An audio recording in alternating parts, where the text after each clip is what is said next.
भाजपनं शब्द पाळला असता तर एकनाथ शिंदे यांनाच मुख्यमंत्री करण्याचा उद्धव ठाकरेंचा विचार होता असा दावा खासदार संजय राऊतांनी केलाय। भाजपनं शब्द पाळला नाही म्हणून युती सरकार आलं नाही आणि शिंदे मुख्यमंत्री झाले नाहीत असं राऊतांनी म्हटलंय।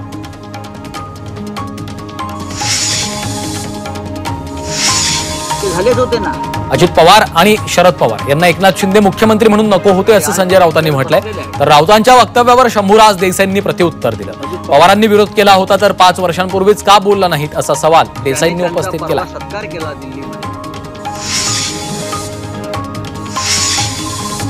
संजय राऊतांनी एकनाथ शिंदेंच्या मुख्यमंत्री पदाबाबत केलेल्या वक्तव्यावर मंत्री उदय सामंतांनी प्रतिक्रिया दिली आहे। शिवसेनेचा मुख्यमंत्री कोण होणार हे शिवसेनेचे पक्षप्रमुख ठरवत होते असं सामंतांनी म्हटलंय। तर शरद पवार दुसऱ्याच्या पक्षांमध्ये हस्तक्षेप करत नाहीत असंही त्यांनी स्पष्ट केलं।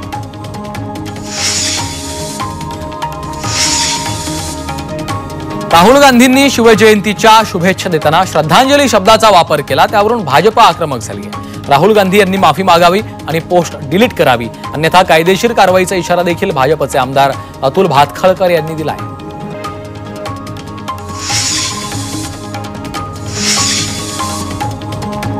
छावा हा चित्रपट सर्व शाळा महाविद्यालयांमध्ये प्रदर्शित करण्याची मागणी शिवसेनेचे आमदार किरण सामंतांनी केली आहे। शाळा आणि महाविद्यालयामधील विद्यार्थ्यांसाठी 50% सवलतीनं चित्रपट प्रदर्शित करण्याची मागणी त्यांनी केली आहे।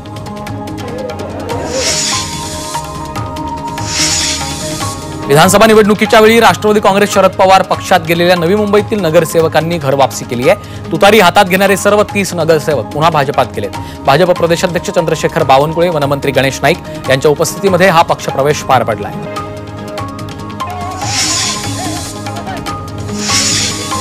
राज्याच्या अर्थसंकल्पीय अधिवेशनाच्या पार्श्वभूमीवर विधिमंडळ कामकाज समितीची बैठक 23 फेब्रुवारीला होणार आहे। या बैठकीला अर्थसंकल्पीय अधिवेशनाच्या कामकाजाची रूपरेषा आखली जाणार आहे। 3 मार्चपासून राज्याच्या अर्थसंकल्पीय अधिवेशनाला सुरुवात होणार आहे।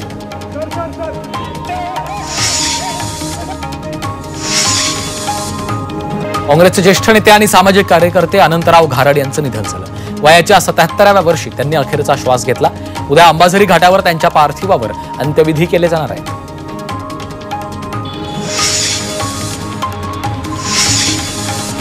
पनवेल महापालिका कामगार आणि कर्मचाऱ्यांचं आमरण उपोषण तूर्तास स्थगित करण्यात आलं।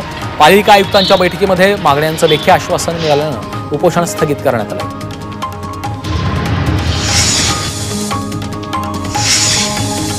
कर्करोगावरची लस अंतिम टप्प्यात असून त्याची मानवी चाचणी सुरू झाली आहे। येत्या 7-8 महिन्यात हे काम पूर्ण झाल्यानंतर ती सर्वसामान्यांसाठी उपलब्ध होईल असा दावा आयुष मंत्रालयाचा स्वतंत्र कारभार पाहणारे केंद्रीय राज्यमंत्री प्रतापराव जाधवांनी केला आहे। तसंच आता कर्करोग होऊ नये म्हणून लस विकसित केली जाते।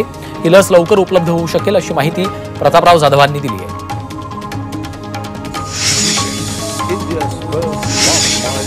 मुंबईतली वाहतूक कोंडी टाळण्यासाठी पॉट टॅक्सीचा पर्याय आता समोर आलेला आहे। त्यासाठी राज्य मंत्रिमंडळाच्या बैठकीत सर्वेक्षण करण्याचा निर्णय घेण्यात आला। MMRDA कडनं हे सर्वेक्षण केले जाणार आहे। वांद्रे ते कुर्ला व्हाया BKC असा 8.8 मिलीमीटर लांबीच्या मार्गावर पॉट टॅक्सी उभारण्यास मुख्यमंत्री एकनाथ शिंदे हे मुख्यमंत्री असताना मंजुरी दिली होती आणि याच धर्तीवर आता मुंबई महानगर क्षेत्रात पॉट टॅक्सी सुरू करण्याच्या प्रस्तावावर बैठकीत चर्चा झाली।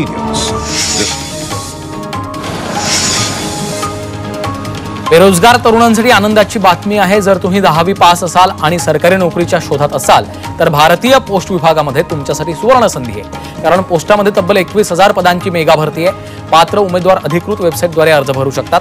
3 मार्चपर्यंत उमेदवारांना यासाठी अर्ज करता येणार आहेत। त्यानंतर उमेदवारांना 6 ते 8 मार्च 2025 या कालावधीमध्ये अर्जात सुधारणा करण्याची संधी दिली जाईल।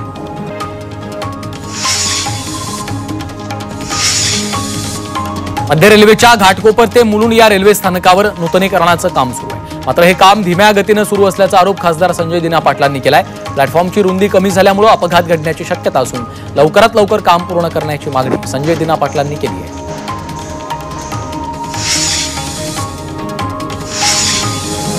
मुंबईतील रेल्वेलगतच्या नाल्यातून गाळ काढण्याची कामं पावसाळ्यापूर्वी करावीत असे आदेश पालिका आयुक्त भूषण गगराणी यांनी दिलेत। रेल्वे रुळांवर पाणी तुंबून उपनगरीय रेल्वे सेवा ठप्प होणार नाही याची काळजी घेण्याचे देखील निर्देश त्यांनी रेल्वे अधिकाऱ्यांना दिले।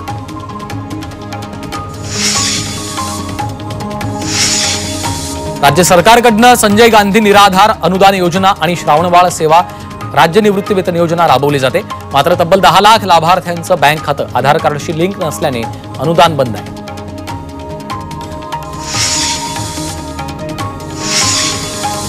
मुंबईच्या दादर इथल्या भागोजी बाळूजी कीर हिंदू स्मशानभूमीत स्वच्छतागृहांची संख्या वाढवावी असे निर्देश महानगरपालिकेचे आयुक्त भूषण गगराणी यांनी दिलेत। यावेळी त्यांनी प्रत्यक्ष भेट देऊन सुविधांची पाहणी केली।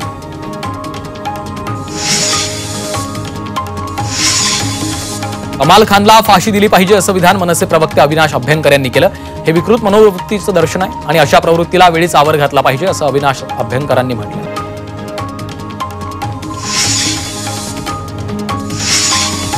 मुंबईतील धारावीचा पुनर्विकास प्रकल्प वादत असतानाच घर मिळण्याच्या लाभापोटी अनेक अनधिकृत बांधकामं निदर्शनास आलेली आहेत। अनेकांच्या घरावर अधिकचे मजले उभे राहिले आहेत। त्यामुळे ड्रोन सर्वेक्षणाच्या माध्यमातून धारावीतील बांधकामांचं सर्वेक्षण केलं जाणार आहे।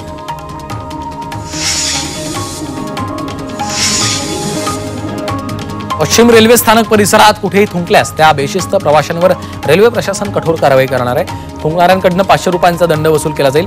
मुंबई महापालिकेच्या क्लीनअप मार्शलच्या धर्तीवर ही कारवाई केली जाणार आहे।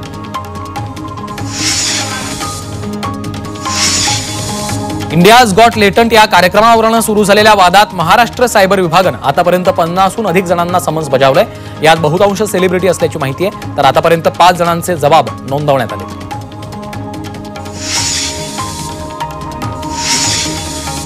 आणि मनपाकडनं पाणी बिल थकवलेल्या नागरिकांवर कर सवलतींचा वर्षाव केला जातोय। थकबाकीदारांसाठी पालिकेकडनं अभय योजना लागू केली आहे। यामध्ये थकीत बिलावरील प्रशासकीय करावर 100% सवलत दिली जाणार आहे।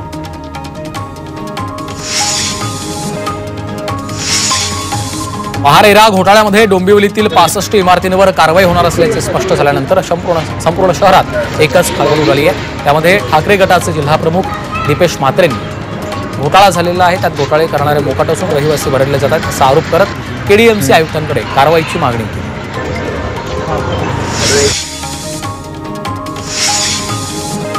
धनंजय मुंडे यांच्याकडनं अंजली दमानिया यांच्या आरोपांचं खंडन करण्यात आलं। अंजली दमानिया यांचं पुन्हा अर्धवट ज्ञान आणि खोट्या आरोपांचं प्रदर्शन झालेलं आहे असं त्यांनी म्हटलंय। अंजली त्यांनी शासनाचा GR काढण्याची प्रक्रिया आधी समजून घ्यावी असं देखील धनंजय मुंडेंनी म्हटलं।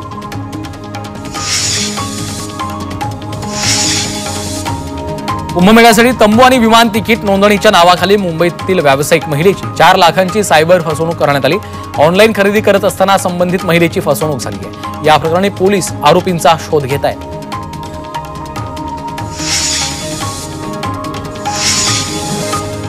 मुंबईत 1993 मध्ये झालेल्या साखळी बॉम्बस्फोटांशी संबंधित खटल्यात दोषी ठरवण्यात आलेला गुंड अबू सालेमनं मुंबई उच्च न्यायालयामध्ये धाव घेतली आहे। तुरुंगातून सुटका करण्याच्या मागणीसाठी त्यानं कोर्टात याचिका दाखल केली।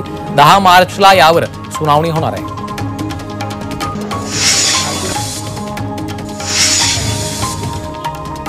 अगोदर अधिकाऱ्यांची घरं तोडा अशी मागणी 6500 रहिवाशांनी केली आहे। 4 वर्ष महानगरपालिका झोपली होती का असा संतप्त सवालही त्यांनी केलाय। दरम्यान महापालिकेच्या विरोधात शिवसेना ठाकरे पक्ष आक्रमक झाला।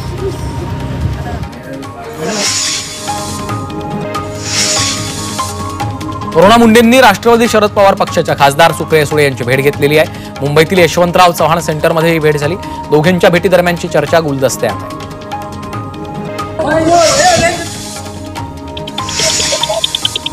भिवंडी तालुक्यातील एवई गावामध्ये गोडाऊनला भीषण आग लागली आहे। यामध्ये फर्निचर, प्लास्टिक दाणे आणि तेलाचा साठा होता। सुदैवाने कुठलीही जीवितहानी झाली नाही, मात्र लाखोंचं नुकसान झालं।